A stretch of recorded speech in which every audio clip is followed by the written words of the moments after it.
I'm Geanna Koulouris. I'm your Miss Long Island 2026, and this is my interview with the Pageant Project.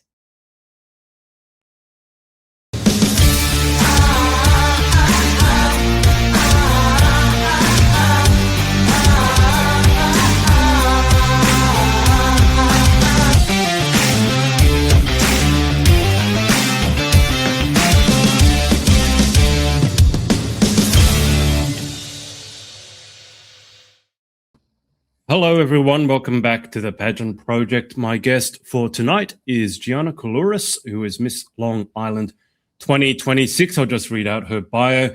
Geanna is an educator, author, and community advocate from Long Island in New York. She holds a master's degree in teaching English and teaching students with disabilities from NYU and currently works in education supporting diverse learners. As a first-generation Greek American, she also teaches Greek dance across Long Island to students of all ages and abilities, passing on cultural traditions to the next generation.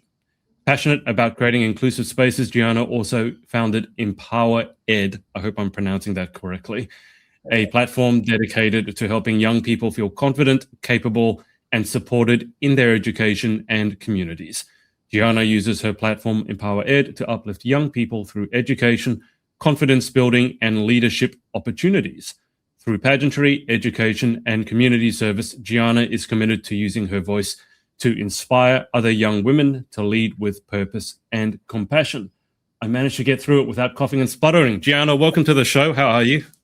I'm good. How are you? Thanks for that great welcome. Well, that was your bio. You wrote it, so you can thank yourself. Speaking of writing, what's going on in your busy life? I know that you help Haley every now and then with her writing, and you said you guys are about to hit spring break. So what's your life been like the past couple of weeks? Yeah, chaotic. I've been all over the place, a little bit of everything. Helping Haley with her papers every now and then, of course.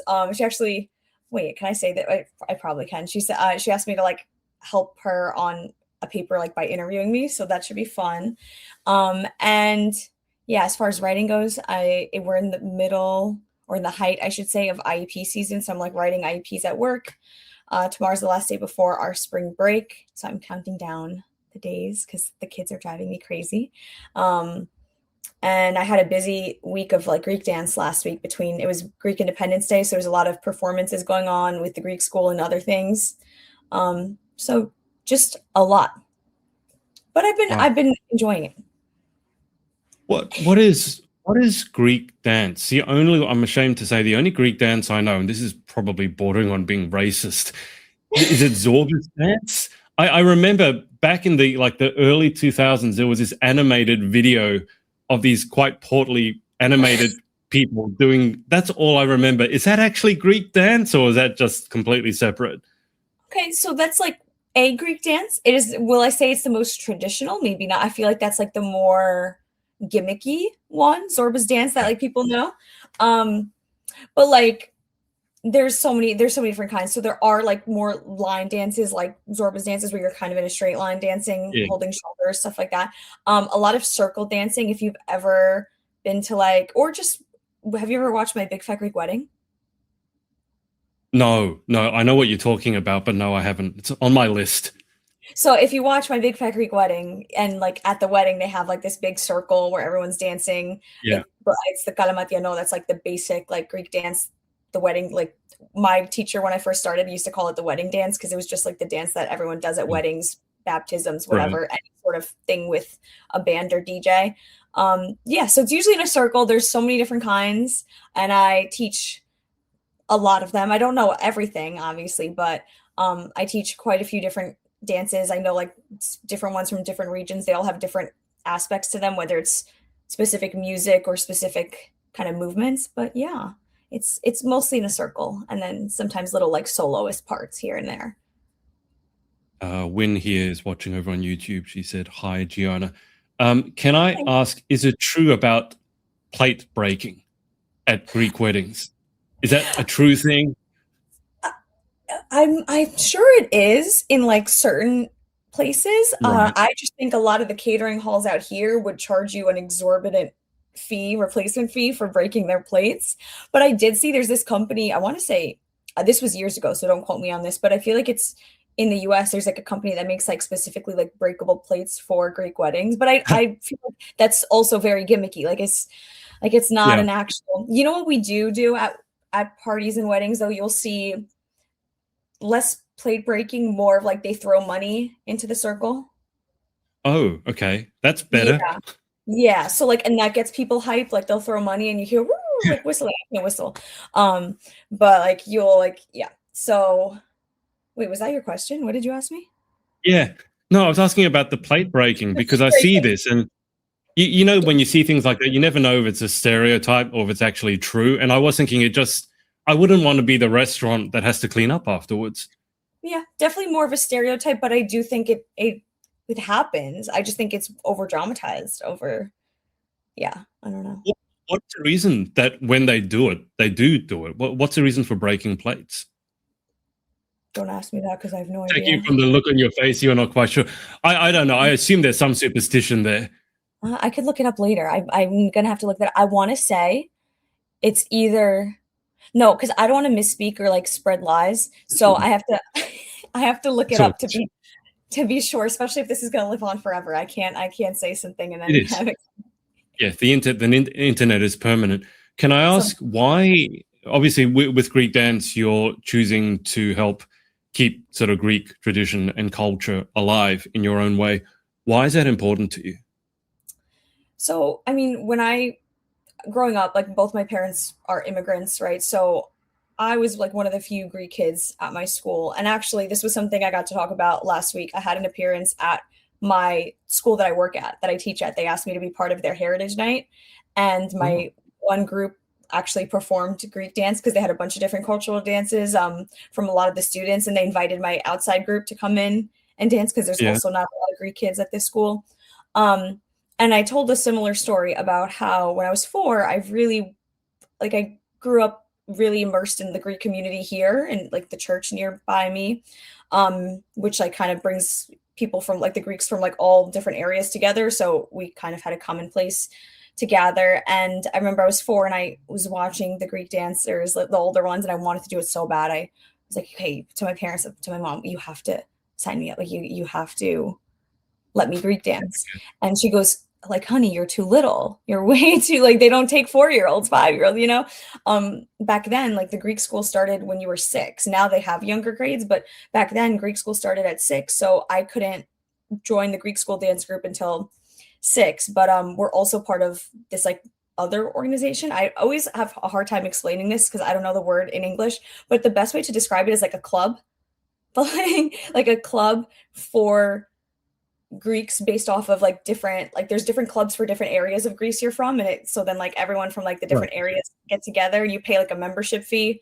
I don't know how to describe this in English, but That's okay. um we were part of a group for like the area my dad's from, and they kind of took me even though I was much younger than everyone, and I started my Greek dance there. Loved it. I was obsessed. I did 2 Greek dance groups, right? I went to Greek school after school for years to like learn language, writing, all that stuff, and then do Greek dance. And then by the time I got to I don't know, it was like middle school. Like I finished Greek school in middle school. Like your last year is around 7th or 8th grade when you take your Right. like state tests, and it actually got me exempt from high school language. But then around that time I was like, okay, well, I'm done with this. Like I started hating it because I did so much of it when I was younger that I was like, I want to do stuff at regular school. Like I want to like I don't want to have to go to Yeah. this after school. Like I want to like when I was younger, I couldn't do like the Girl Scouts. I always wanted to join Girl Scouts and like different clubs and sports. So I really like pushed away and resented it for a while. Like I joined cheer and I was behind in cheer because I didn't do it when I was younger. So I ended up like really growing to resent like that I spent so much time at Greek dance and that I was so Greek because everyone was like, oh my God, there's that weird Greek girl again. So I really pushed it away for later, upper middle school into all of high school, right? I barely participated in anything until I got to college.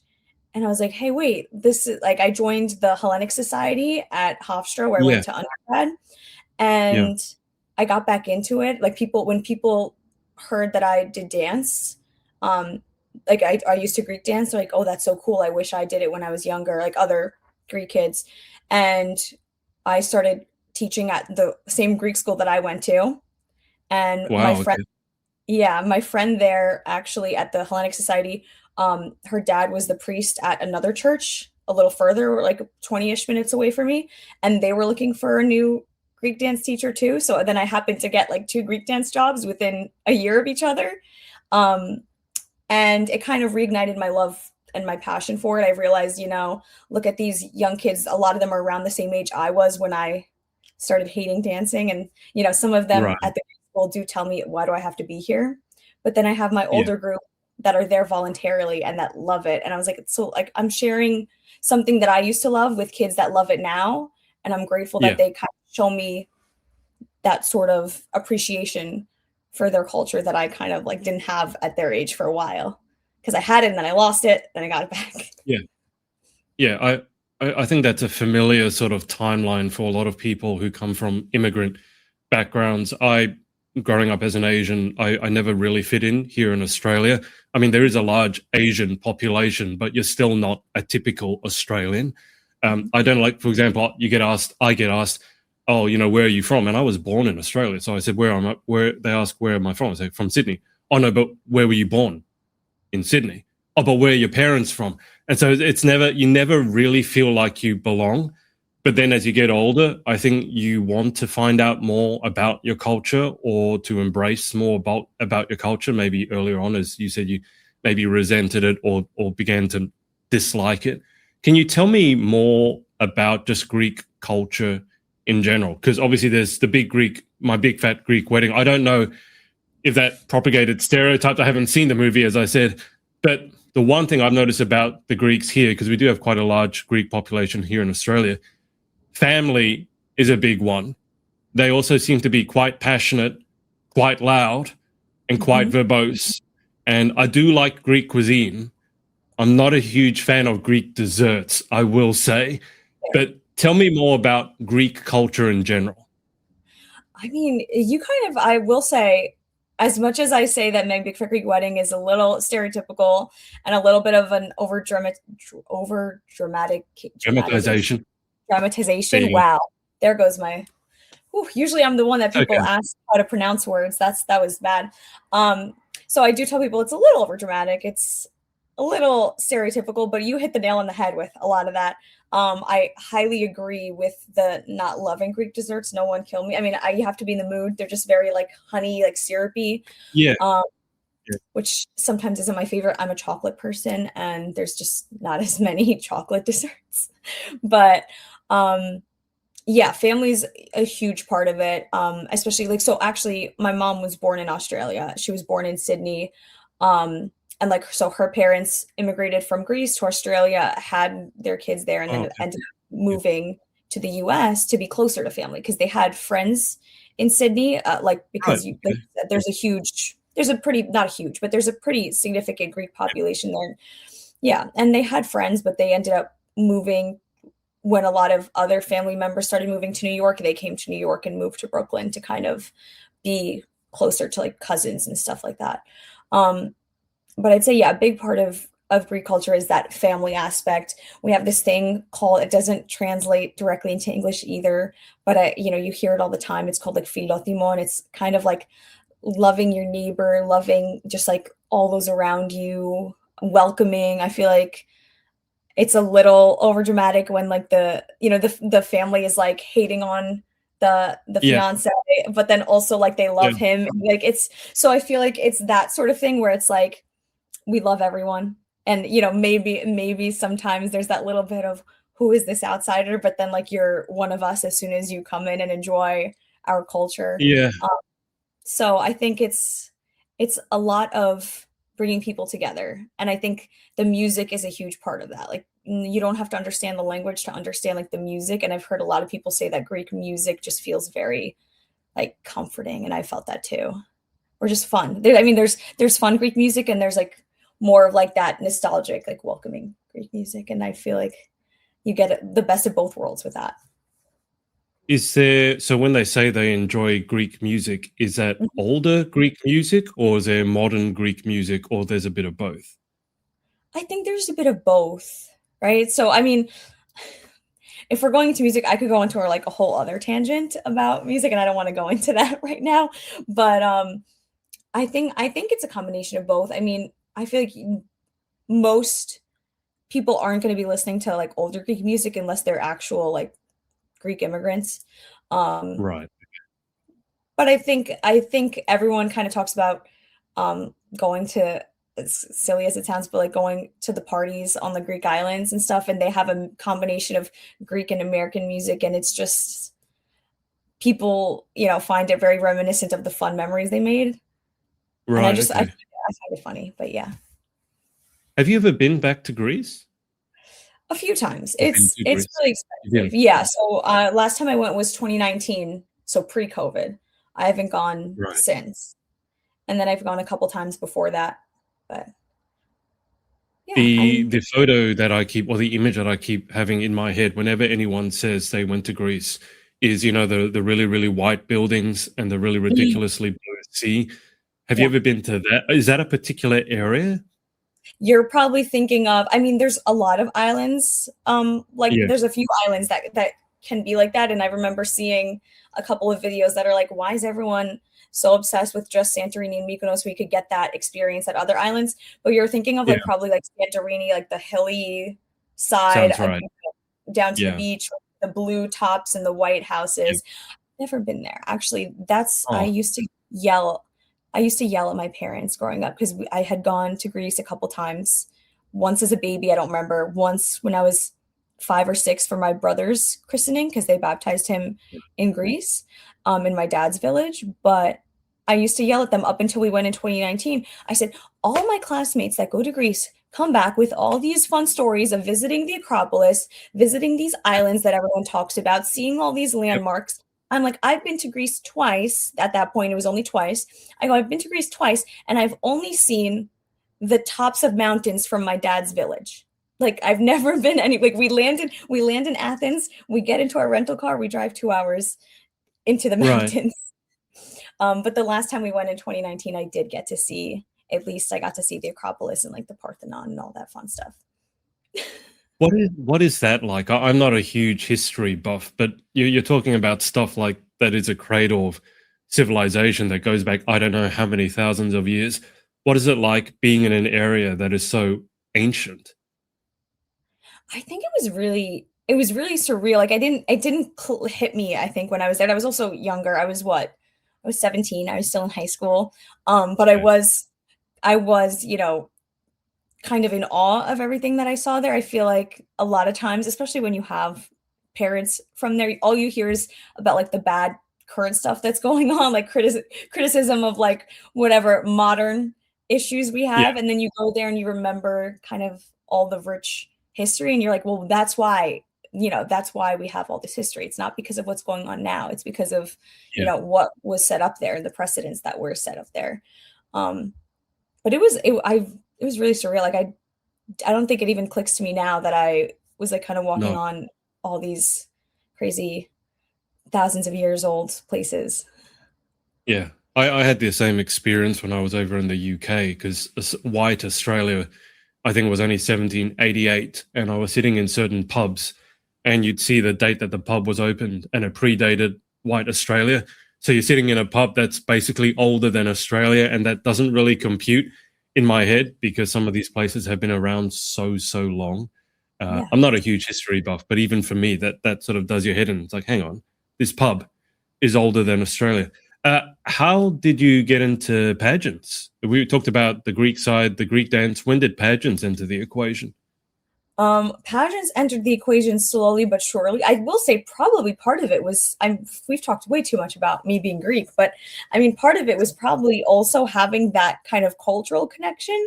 Because although pageants aren't big in like that in our country, it was something where, if we were flipping through the channels, if you see Miss Universe, like you click it on, you see, oh, how's Miss Greece doing? Yeah, How's Miss Australia doing? How's Miss USA doing? Those were our three that we would we would check in on. And same with like USA. If I saw it, I'd be like, oh, how's New York doing? Stuff like that.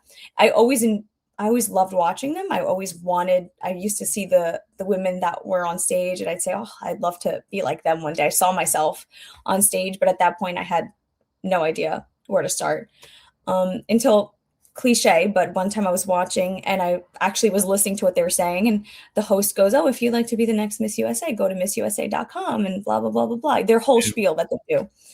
So me being a intuitive and stubborn, like I think I was 12 or 13, I looked it up. And so I, take out my little iPod Touch at the time. I think that's what I had.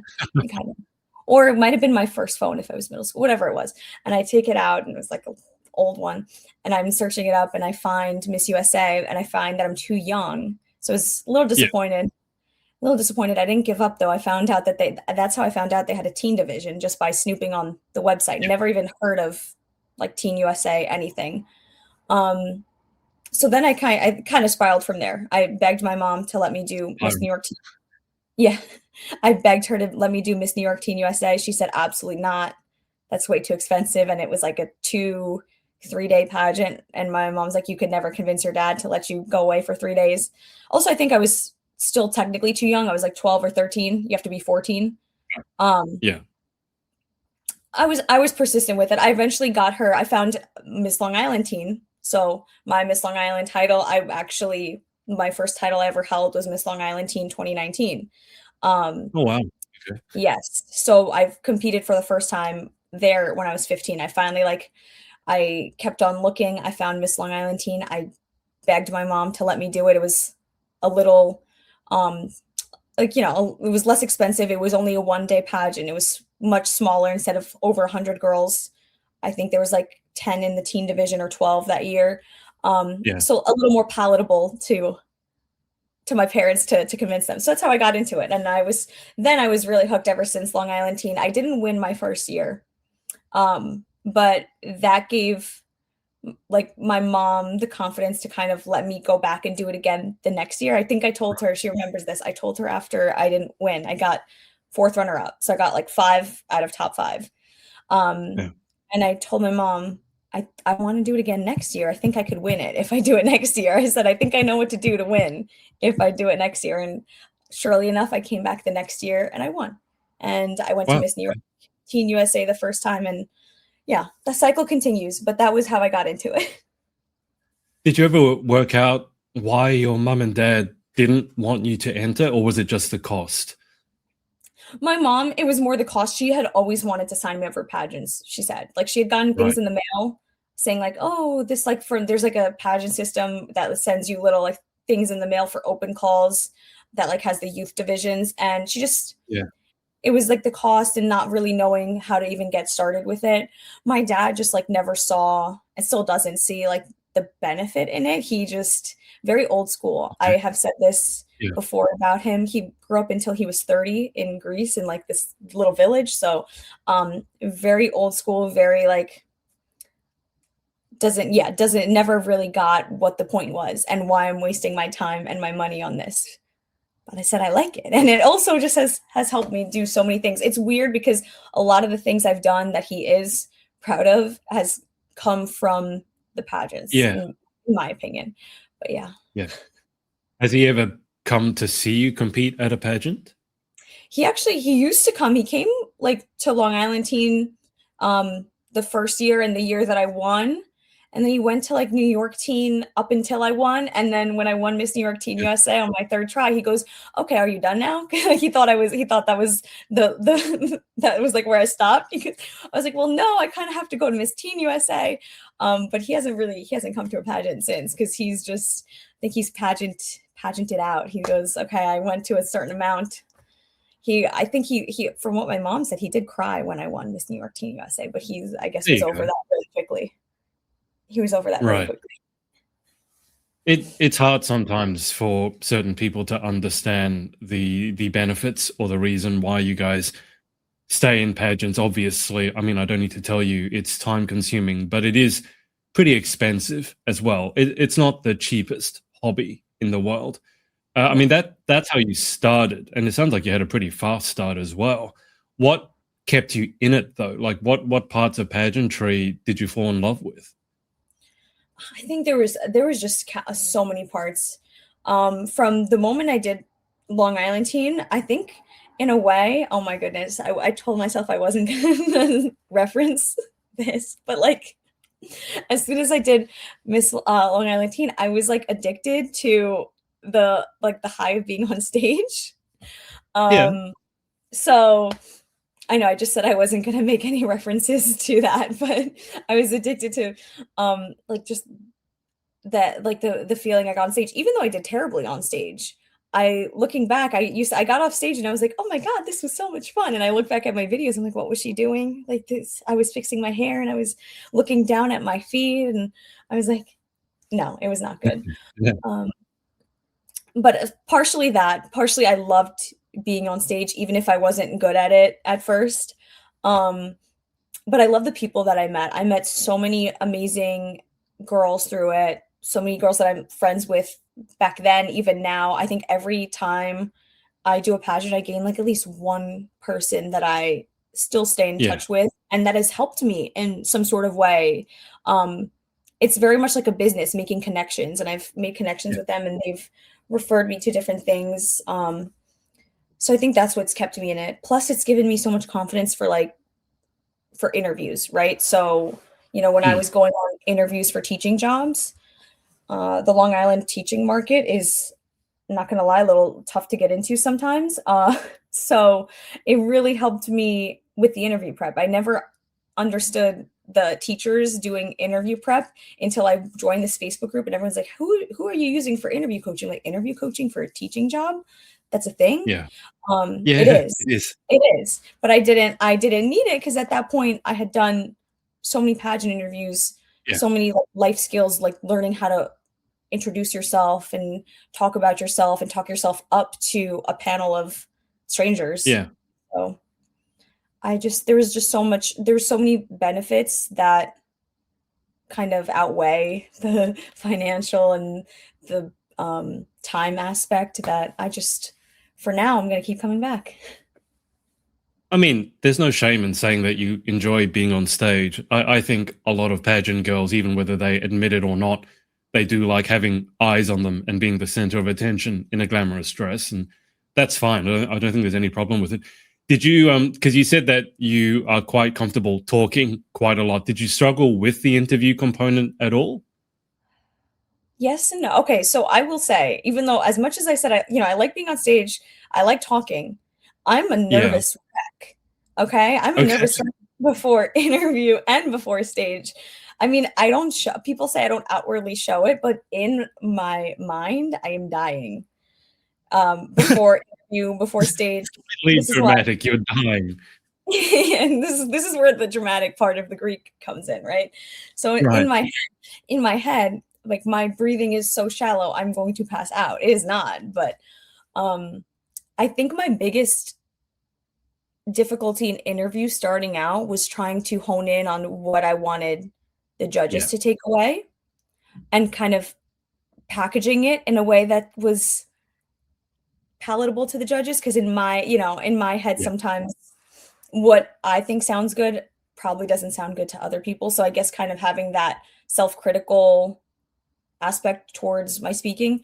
Plus, as I was saying before, I don't know if I told you it was during or right before we started, but I could talk to a wall. So I think trying to not talk as much, Yeah. because that's been an issue. That's been an issue with interviews. I could just keep going. I was like, I gotta stop at some point. You could stop me. Yeah. I think people either have one of two problems. One is they don't talk enough. The other one is they never stop talking. And sometimes the people who never stop talking, they think that, oh, I'm so entertaining. And sometimes you are, sometimes you're just really not. And you do need to learn to stop, to shut up, Are you especially when saying you forgot. The biggest sign is when you forgot the question you're answering, which happens to me all the time. I just start talking, and then about 2 minutes into it, I'm like, what was the question again? Because I really, really can't remember. I don't know if that resonates with you, but that's certainly been my experience. Yeah, actually, I think teaching has helped me with that, because like sometimes kids ask questions and I found myself actually a lot of times answering their questions is, wait, what was your question again? But I think it's helped me narrow down. You gotta be careful with the kids because they're smart and they know sometimes let's say they don't want to do the work and they'll ask you a question. If they know that you like to go on tangents and rants, they'll ask you that because they know that they'll set you off and then you'll forget what the question was and then they won't have to do any work. I will say that they do know how to do that. I used to do that as a kid, but I clock it with my students really quickly and I shut them down. But I was that kid. Tell me more about the teaching. I mean, do the teaching and pageant worlds overlap much? Like, do your students, do your fellow teachers know about the pageant side and vice versa? They didn't for a while. I mean, it's not like I keep it a secret, but as I've told people before, when my work friends and my coworkers find out about it, inevitably at some point, and they're usually like, oh, why didn't you say anything about this? I'm like, well, it doesn't really come up naturally in conversation. I won Miss Long Island in November. The week after I won, I didn't come in on Monday saying, hey guys, like, I won Miss Long Island over the weekend. Like, no, that's not crown and sash. I didn't do that. So I think, I try, not that I try to keep it separate, but like it stays separate for a bit until eventually everyone finds out. People found me on Instagram. People found me on Facebook. Next thing I know, I'm being asked to do Heritage Night in Crown and Sash. And then everyone knows I was leaving work today and a girl who I don't even have as a student, but I've seen her before and I saw her at Heritage Night and she was about to go down the stairs. She goes, is that Miss Long Island? And I was like, hey. So now it's very intertwined. Right. I was going to say, if you do end up winning Miss USA, you are going to, people will then, at that point, you probably can't keep the two circles separate anymore. No, and it's already not really working out as a local title holder. Well, I think that's a good sign, though. I mean, it means you're doing the work. Tell me more about Empower Ed. Yeah, so Empower Ed was kind of this platform. I started it a little bit as I was transitioning from teen into Miss, and I wanted a way to kind of share the lessons that I've learned and also help other girls who have felt like their voice didn't matter, just felt kind of overlooked, or just wanted to know how to present themselves in front of a group of people in public, right? And I realized that I had this knack for talking. I like talking. I like teaching, right? So I combined both of them into this platform where I could go out and teach these workshops on, how to walk into a room confidently, how to prepare basically an elevator pitch about yourself, 45 seconds a minute, so that when you walk into a room with people you've never met and they, you don't have to struggle to make small talk or to figure out what you're going to say. You have something prepared, how to walk in confidently and stand and so I've done little walking workshops as like little kids, even up to older, working with a local business that has like a fashion class, and I taught their younger kids how to do their runway walk for it because they made all their own clothes. But I've also worked with like Girls Inc. of Long Island, and they had a whole Empower Her event at a local middle school. So I taught like these middle schoolers, hey, this is how you walk in confidently. This is how you speak. This is like the list of the 3 things that, make a list of the 3 things you want people to remember from you. So it's been really fun to see, older, younger, even like the Girl Scouts I've got to work with. It's been crazy how much work I've gotten to do with this and how many girls and boys. There's a few of these events had boys too, and just kind of see them come out of their shell. Even just in I've done as little as like a 30-minute quick run through session, and the way they just come out of their shells by the end of it, and they like at first they're kind of like curled up and not wanting to speak to me, and then by the end they're like, thank you so much, can we take a picture together, I'm gonna use this. And it's been amazing to kind of see it grow so much, especially over my year as Miss Long Island.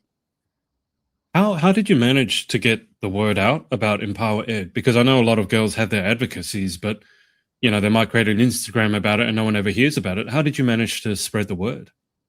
I mean, I think I've been really blessed with like really great friends in the industry, right, in pageantry, that have kind of helped me get the word out. Not just, my friends from competing, but my local organization. I think it's so important when you're doing pageants, when you're getting into pageantry, to find an organization that will support you and will kind of Yeah. promote you, right? So that was the biggest thing. I do pageants because I love them, but I also, like, I want to get something out of it, whether it's more of a following so I could, Yeah. do more of these events, right?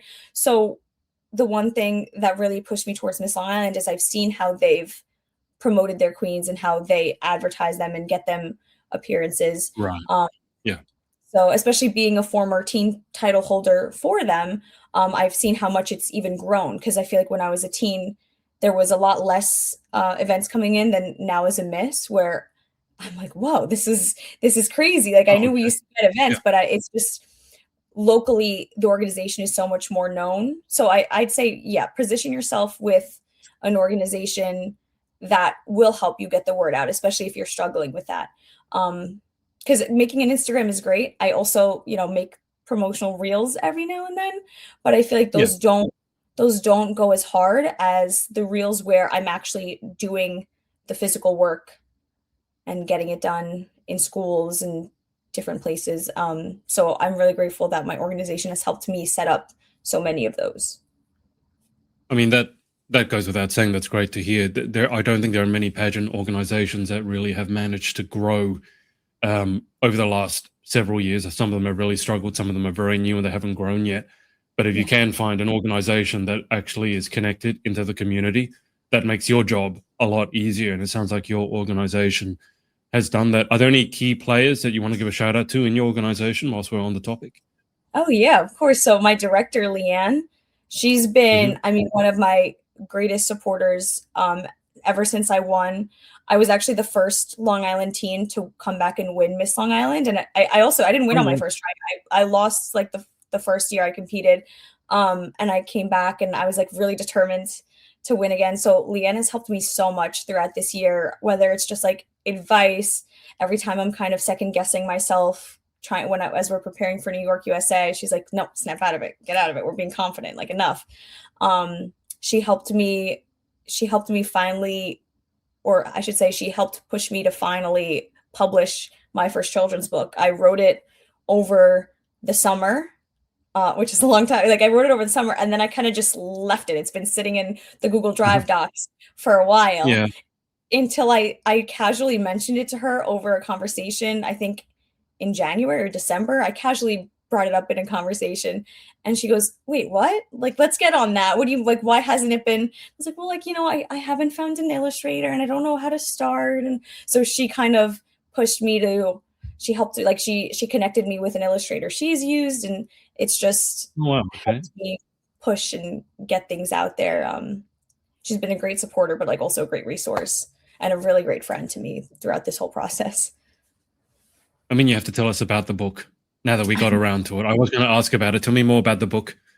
I figured. I was like, this is a good roundabout way to bring into Yeah. it. So Segue. yeah, it is a good segue. I wrote this over the summer, and it comes a lot from my experience as a special ed teacher. It's not really specifically about any particular student that I've had, but was just kind of a catch-all story of, being a student that's different, that has a disability, that can't maybe learn or do the same things the same ways that Yeah. their peers can. Um, so the main character is a kid named Jaden, which is really funny because I have two Jadens in my classes this year. Not based off of any of them. I wrote this in the summer, before I even worked there. So, but the student named Jaden, who's in a wheelchair, and it has implied, it's not really said because I didn't want it to be too much about the learning disability, but more about him navigating life with his wheelchair. Mm.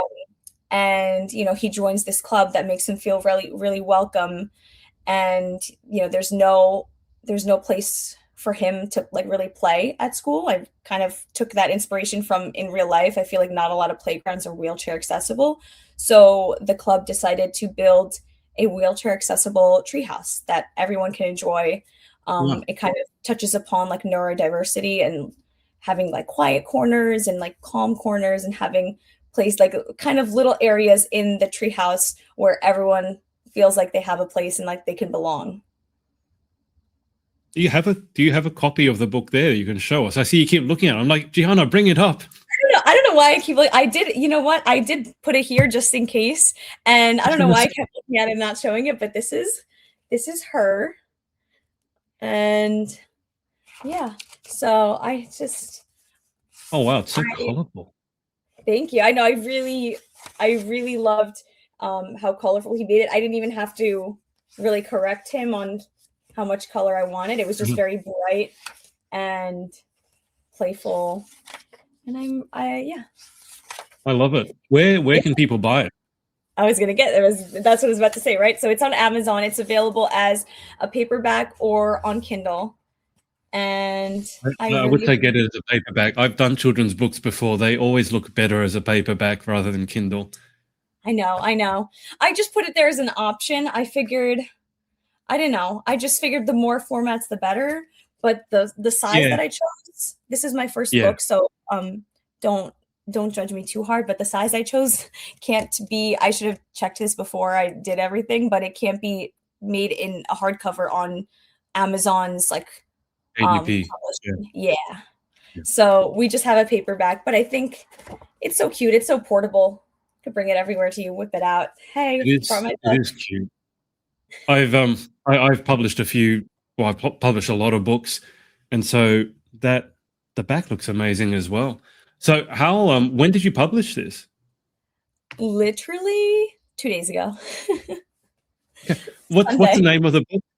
What's the name of the book?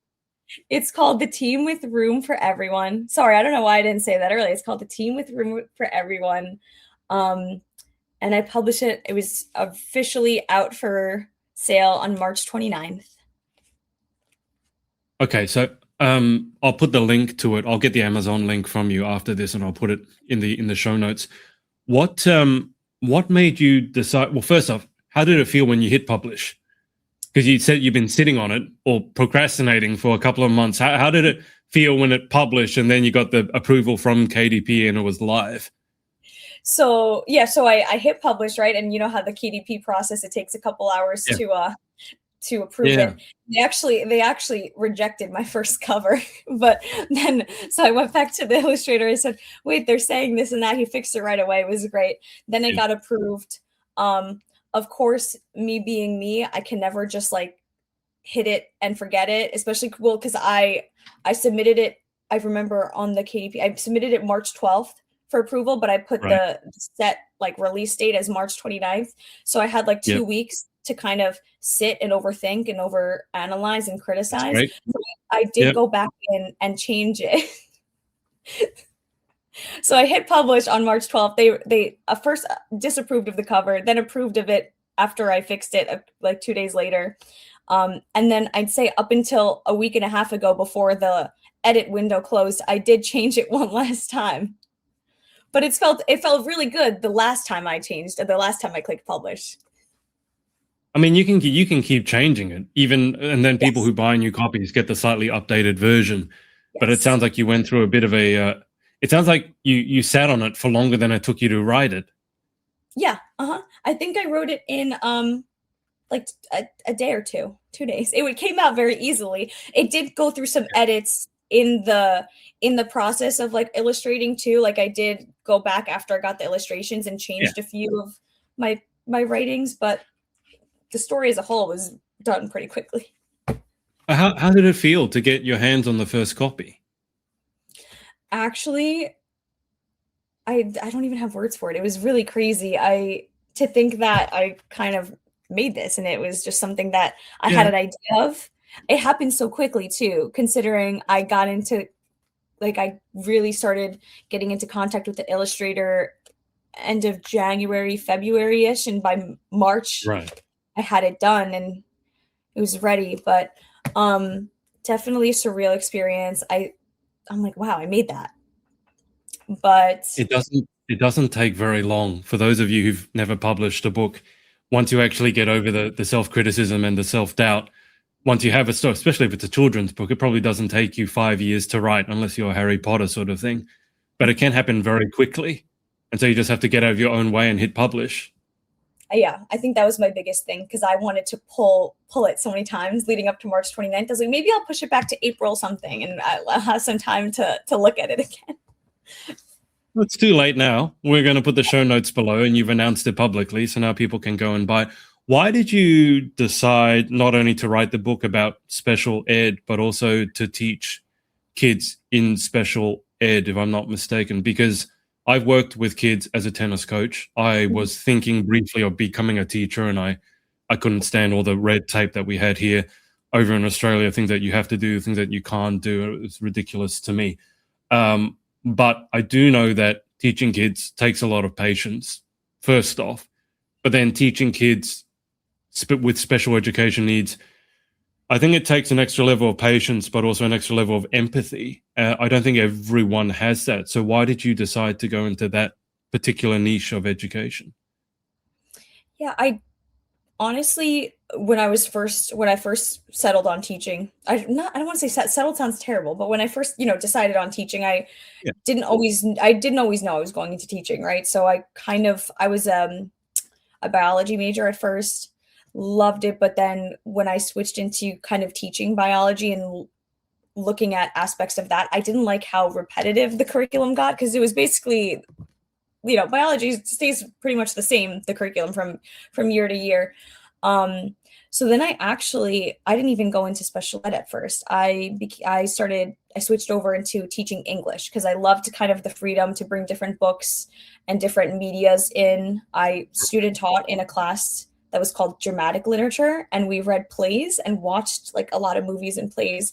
And I loved that this teacher use like non-traditional plays a lot in her teaching, so it wasn't the Shakespeare and all the traditional plays that I was used to.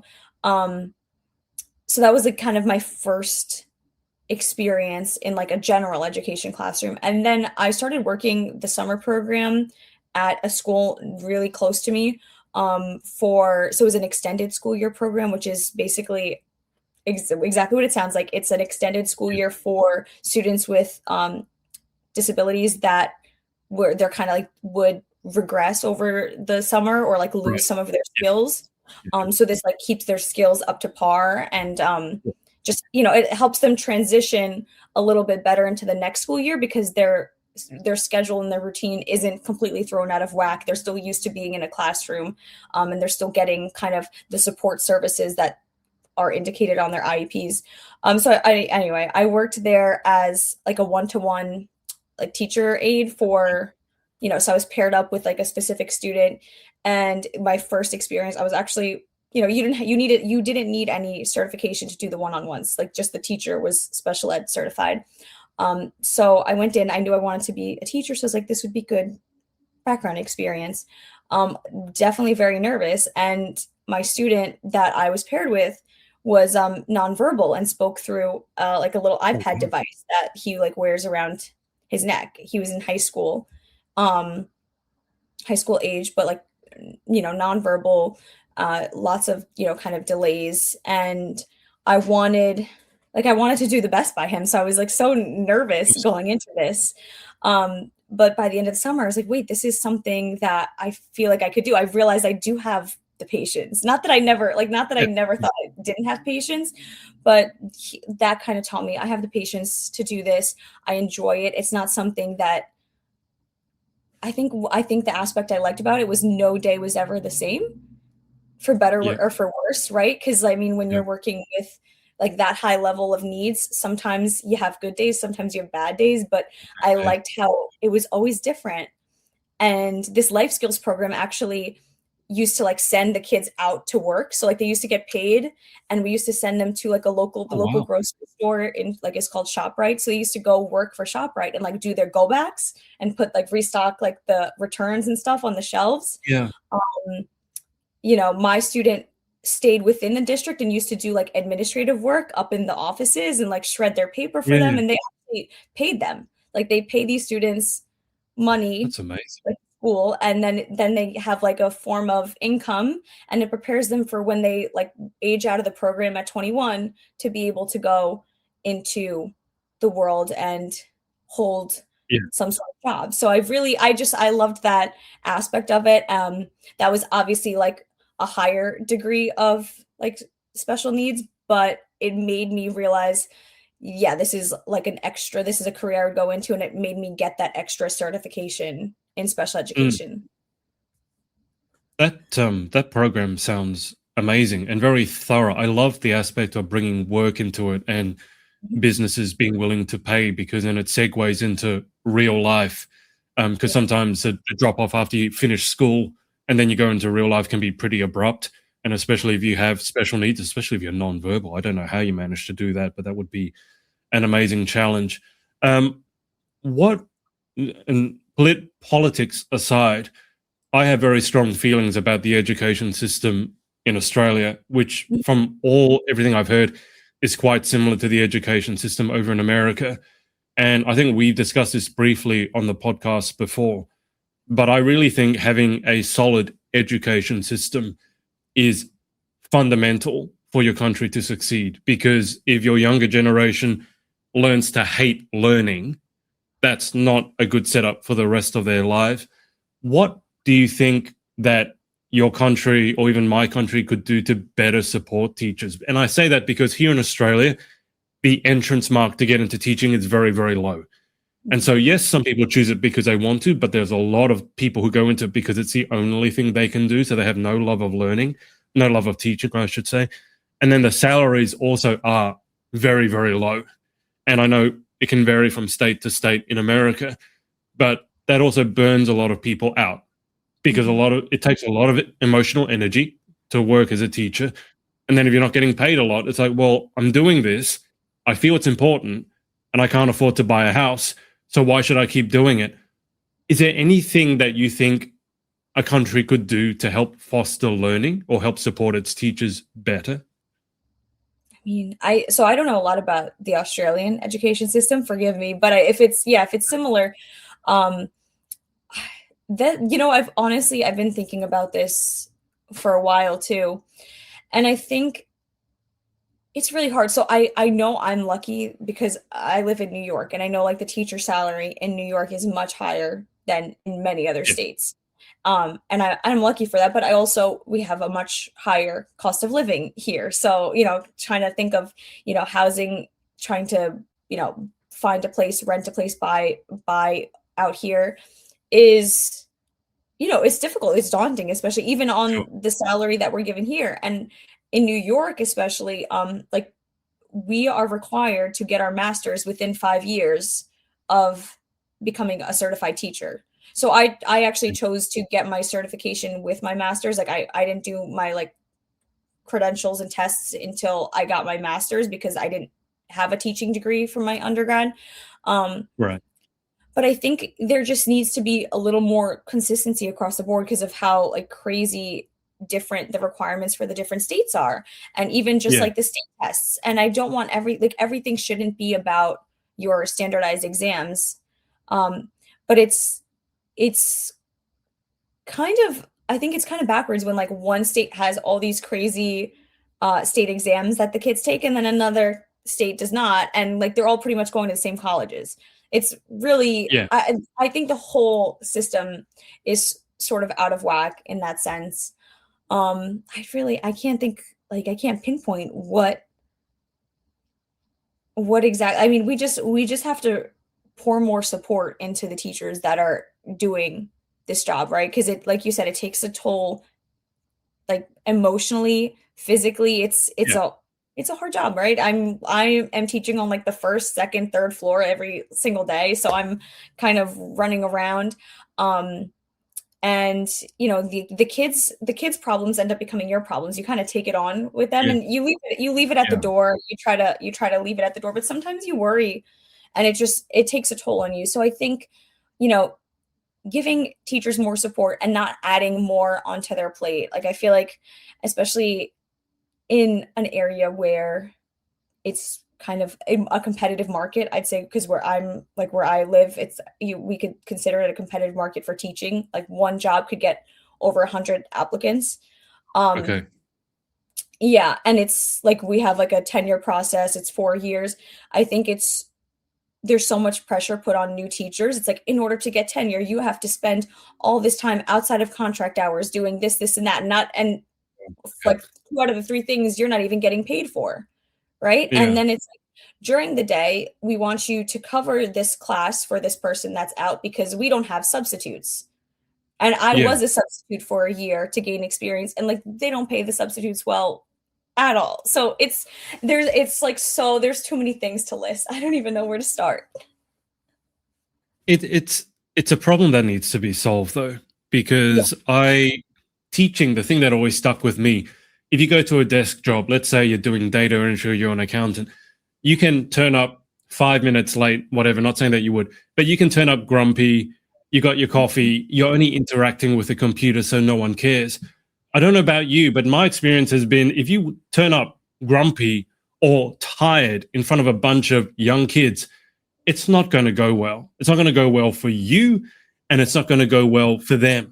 And that was the thing that really confused me about the teaching qualification. It seemed to teach nothing about how to present or how to be charismatic. I don't know, you probably might have gotten it from all the pageant stuff.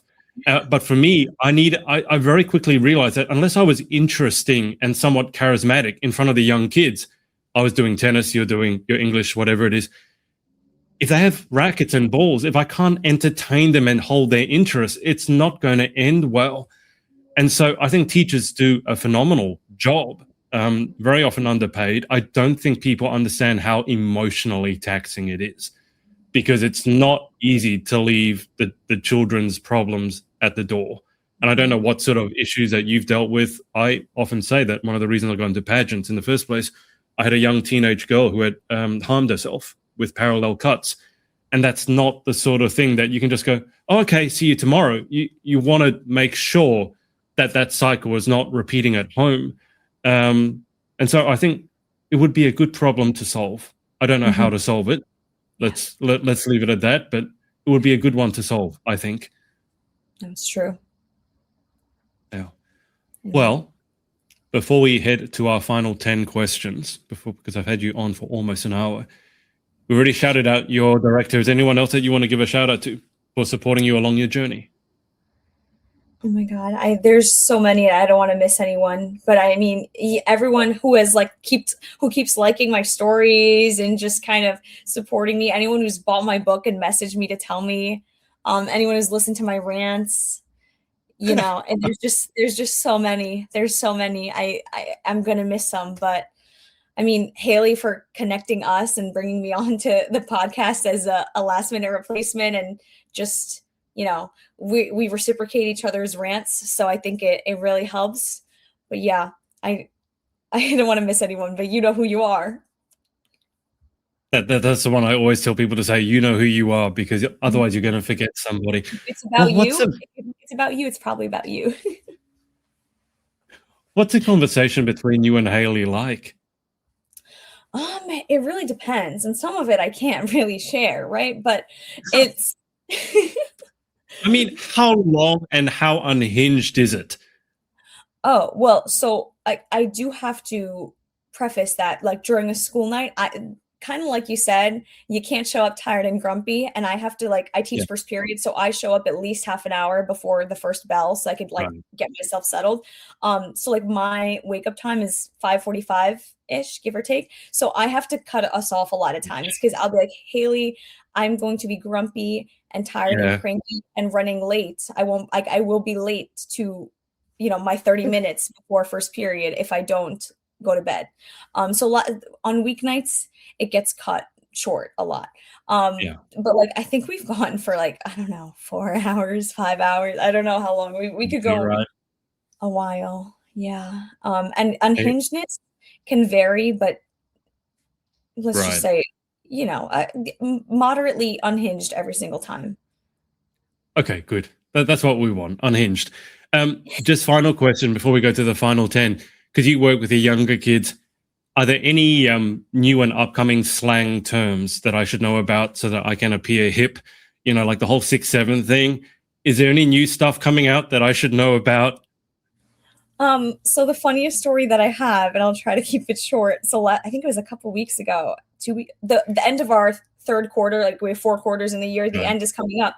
So I teach one of my classes is academic support for all of like our co-taught students, right? So they come to this class to be able to make up work, get like reinforcements of their work, stuff like that, you know, make up tests, or a lot of them have extra time on tests, so they get it done there, whatever. So I am on their case about any missing assignments. So I was getting on one student's case about he had a few missing assignments that were kind of growing, and he goes, I promise, like, Miss K, I'll get it done. He has a bit of an attitude, but it's always jokingly sometimes. So he goes, you know, you're giving me, you're so high cholesterol right now. I said, what? He says, you're really high cholesterol. I was like, do you know what cholesterol is? He's like, yeah. He goes, I don't know how to explain it, but you're really high cholesterol. I'm like, cholesterol is like the stuff that like clogs your arteries from like eating animal products. He's like, no. He goes, I mean, like, you're causing me a lot of stress. I said, do you mean high cortisol? And apparently that's like a term that they use, like you're so high cortisol is like when you're really stressful. I just found out, but he called me high cholesterol. I said, how do you know about my cholesterol levels? Like, so that's a term. If you're stressing them out, they'll be like, you're so high cortisol. That's my main new one that I've heard of recently. Okay. I love it when the young generation don't know the words they're throwing. High cholesterol. That's a new one. I guess at least he said it correctly. He didn't say high cholesterol. He mixed up the two words completely. No, but he did use a word, cholesterol. He meant cortisol. Yeah. That's not one I heard before. I'll keep an ear out for that one. As long as 6'7" dies a death, I'm happy. I hated that one, something fierce. They still say it to me sometimes. So you know what I hit them with? I hit them with if you ever saw the Grinch meme like around Christmas time, the kid goes 6'7" to him and he goes 8'9". So I start doing 8'9" with the sideways hands. That'll shut them up real quick because they go, "Oh, our teacher's being super uncool. We got to stop saying this." Yeah, they don't like it. Yeah. I wonder why. Let's get into these final 10. All right. So number 1, what is your favorite word? Cholesterol. No. Yeah, no, I can't think of one. That's my favorite word right now. What is your least favorite word? Oof. I don't have a least favorite word. But if I have to pick one, moist. You know how everyone hates the word moist? Let's go with moist. Okay. The follow-up question to that one is always, and how do you describe a delicious chocolate cake? Because you don't describe it as wet. No, soft and delicious. And look, I will say moist if I have to. It just feels weird coming out the mouth. Moist. Okay. Number 3, in life, what gets you excited? What turns you on? Sleeping. Like getting. You sound so boring. I'm sorry, no, but like for real, like you know what? If I get to go away on vacation and like get a full night's rest, but then also enjoy my vacation. Right. Okay. You sound like my mum. My mum, whenever we would go on family vacations, she would never pack anything because the thing that she was most excited about was getting to sleep. So we would know that, you know, we plan all the other stuff, but Mum, she's just going to sleep the whole day because she wants to catch up on sleep. I understand it though. Sleep is important. Sleep on the beach and get a tan. I don't know. Just free time. Can I just say, like, having free time, being able to do anything? Sure. Thank you. Sure. Yeah. Okay. But we're going to stick with sleep. Number 4, what turns you off? Oh, is there anything?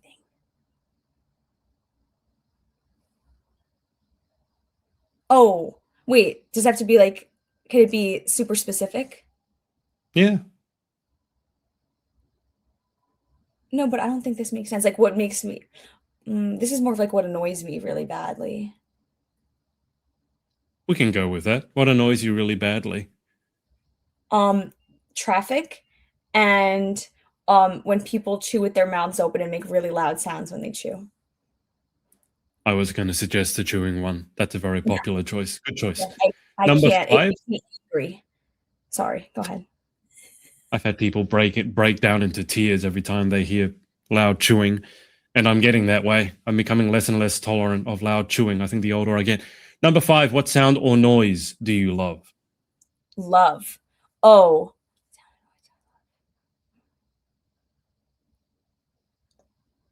Maybe a ping from my phone, because like I have a message from someone that I can answer. What sound or noise do you hate? Chewing. Walked right into that one. Number 7, if you could have any superpower, what would you pick and why? Teleportation, or to be able to hear people's thoughts, but I feel like that would hurt my feelings. So teleportation. Yeah, the thoughts one is not good. Some people aren't thinking first up, so you'd hear absolutely nothing. And then I think in pageant land, the last thing you'd want to hear is everyone else's thoughts. Number 8, what job other than your own would you most like to attempt? Ooh. What I always wanted to do when I was younger, if I was creative enough for it, was be a fashion designer and design clothes. Like I like to come up with the concepts in my head. I can't put them into paper. I'm an amateur sewer, but I can't do much. So that. What job would you definitely not like to attempt? Anything on a boat in the middle of the sea that I can drown. That Like, seems oddly specific. because I was thinking of those TikTok videos, like in the deep sea, yo ho, you know what I'm talking about. Oh, I thought it was because you can't swim. I thought you had a fear of drowning. I can swim. I have a fear of like the ocean swallowing my boat up. Yeah. I went through a period. I'm not okay with tsunamis, and there are so many disaster movies where there are giant tsunamis going over the top of cruise boats, and I've never seen one. I never want to see one. I can deal with probably anything else, but a giant tsunami is no. Don't do that. That's what I mean. Yeah. Final question: if heaven exists, what would you like to hear God say when you arrive at the pearly gates? Oh. I want him to say, "You did good. Welcome home." That's just like a confirmation of like everything I did was, overall for a good reason. I like made a positive impact, and that like now it is time to enjoy the rest of my time. So you don't want him to say that you were high cholesterol. No, please don't. Please don't call me high cholesterol. Actually, you know what? I do like a good joke, so I would find it really funny. That would be quite something. You turn to the gates of heaven and God says, "You know what, Geanna, you were really high cholesterol." Okay, fair enough. Oh boy. Well, let's hold it there. We've been on for a bit. Thank you so much for your time and for coming on. Thank you. I had so much fun. Sorry for some of my answers. Where's the best place for people to catch up with you or to follow you on your journey? At my Instagram, which is right tagged below at Geanna Koulouris, or my TikTok, Geanna Hope. That's main. I might start posting on YouTube again. I have one vlog up on there from my first time competing at Miss New York Teen USA. If you want to see baby Geanna competing, it's just my name, Geanna Koulouris. Sounds good. All right, I'll keep you on the line for just a sec. Also hang out with the audience, but thanks to everyone for watching, and we will speak to you next time. Bye for now. Hey, thanks so much for watching. If you're a competitive pageant girl and you're after some high-performance pageant coaching, make sure to come and check us out at thepageantproject.com, where you can start your journey for free. In the meantime, follow us on all our socials at The Pageant Project. Speak to you next time.